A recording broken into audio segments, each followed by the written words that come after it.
শোন নন্টে, আজকাল কেলটুদাকে দেখতে পাচ্ছি না, কোথায় বল দেখিনি মালটা। বল আশেপাশে আগে দেখতে পারতাম পেচ্ছা বাথরুমের আশেপাশে দেখা যেত। মালটা মনে এখন কোথায় গেছে কে জানে। মনে হচ্ছে কোথায় একটা ব্যায়াম ঘর থেকে একটা আওয়াজ এলো, ঠক ঠাক একটা শব্দ এলো মনে হলো ব্যায়াম ঘর থেকে।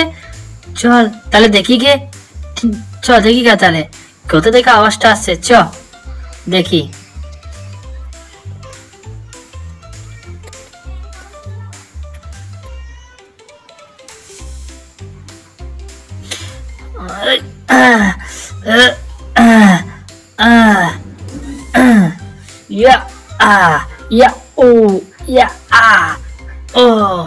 কেলটুদা, এটি কি করছো তুমি?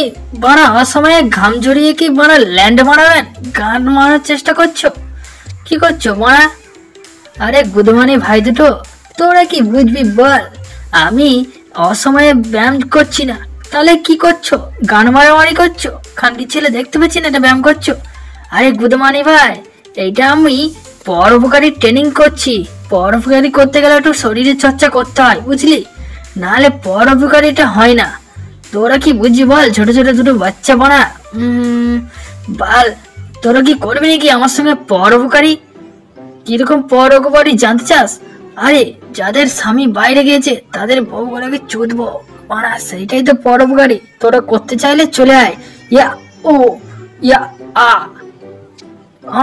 কেলটুদা, তাহলে তোমার এই বালের পরোপকারী? হ্যাঁ রে, এটা বালের না, এটা সবচেয়ে বড় পরোপকারী। তোরা বাল জানিস লেবড়া চোদা গুলো? তাহলে কেলটুদা আমরা করবো, বুঝলে?